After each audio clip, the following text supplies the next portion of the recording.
Bienvenidos a Daniel y Apocalipsis. Hoy estudiaremos un mensaje poderoso que nos recuerda que, aún en medio de crisis, cambios y desafíos espirituales, Dios sigue teniendo el control de la historia. Estos libros proféticos no solo hablan del futuro, también hablan del presente, de la lucha entre la verdad y el error, de la fidelidad en tiempos difíciles y de la esperanza que encontramos en Cristo Jesús. Abramos nuestro corazón para escuchar la voz de Dios y permitir que su palabra fortalezca nuestra fe. Bienvenidos.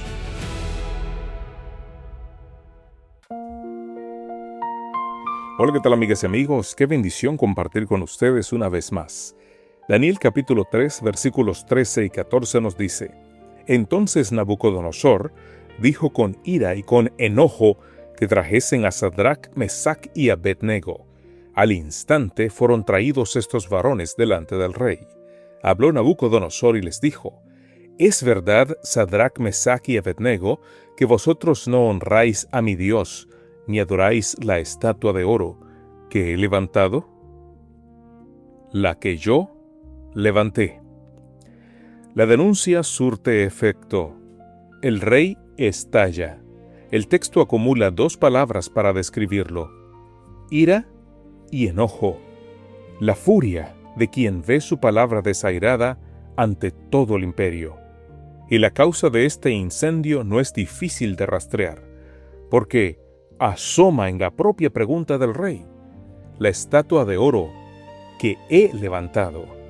Su cólera no nace del honor de los dioses, sino del suyo propio. Lo herido no es el altar, sino el ego. La pregunta que formula tiene dos partes: que aquellos oficiales judíos no adoraban los ídolos de Babilonia debía ser una cosa sabida por todos.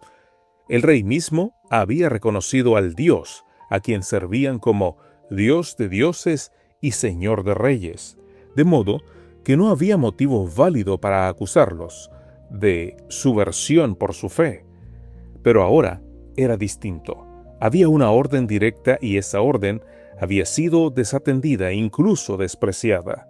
La negativa abierta a cumplir el mandato real podía interpretarse como si el rey y su decreto fueran tenidos en nada.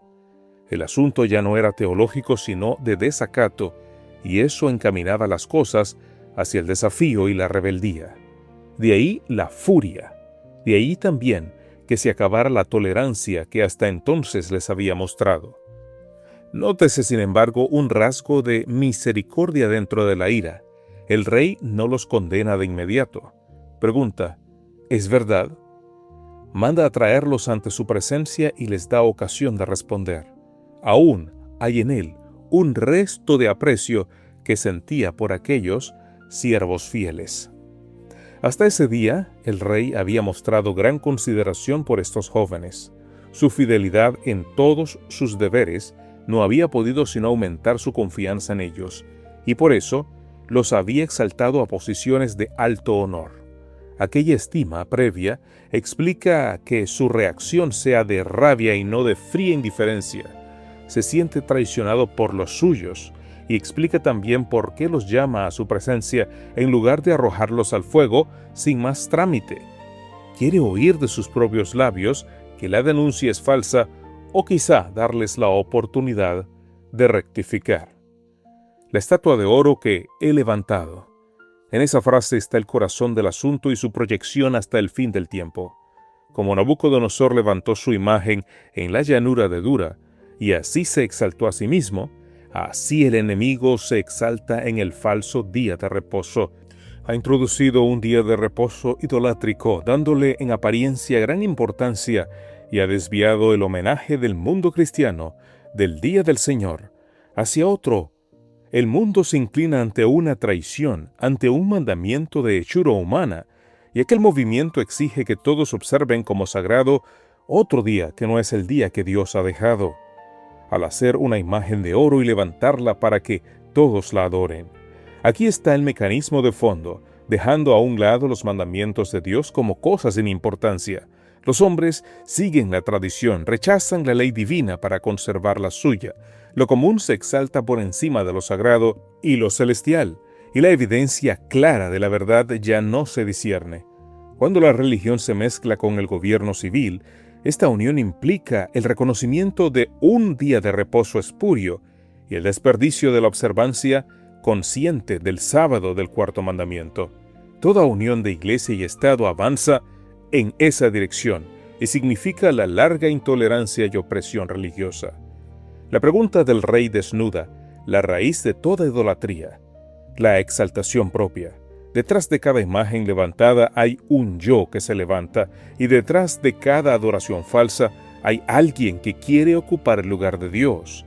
Por eso la idolatría hiere el orgullo cuando se la rechaza. No es el ídolo ofendido, sino el hombre que lo puso allí. Y por eso también la sustitución de lo sagrado por lo común es tan grave. No es un simple cambio de forma, sino el desplazamiento de la autoridad divina por la humana. Cuando la tradición del hombre se pone en lugar del mandamiento de Dios, la criatura ha usurpado el trono del Creador. Cuidado con las cosas que has levantado tú. Todos edificamos algo, un proyecto, una reputación, una opinión, una manera de hacer las cosas, y con facilidad empezamos a defenderlo, con un celo que le pertenece solo a Dios. La señal de que una obra nuestra se ha vuelto ídolo es la ira que sentimos cuando alguien no se inclina ante ella. Examina tus enojos. Muchas veces revelan dónde está tu altar.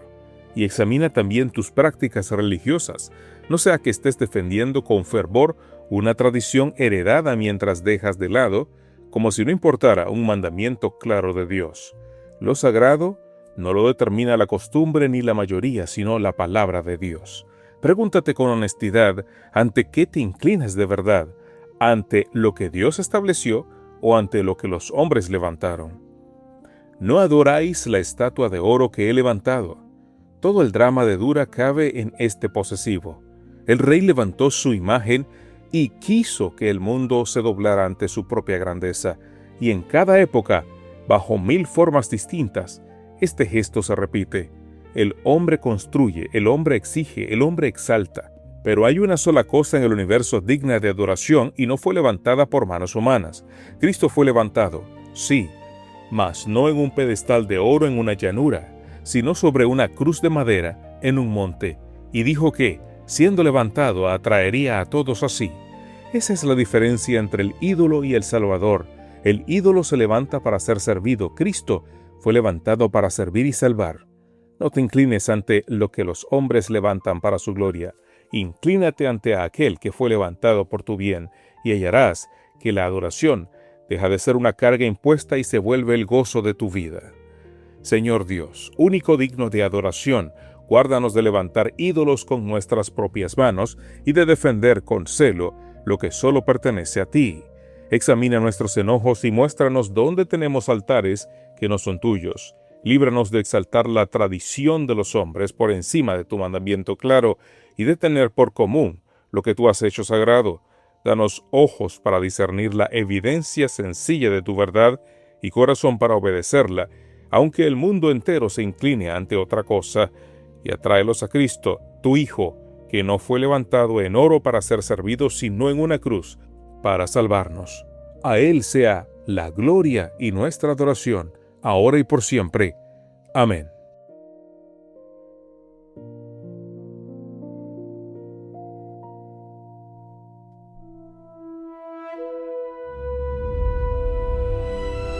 Gracias por acompañarnos en este estudio de Daniel y Apocalipsis.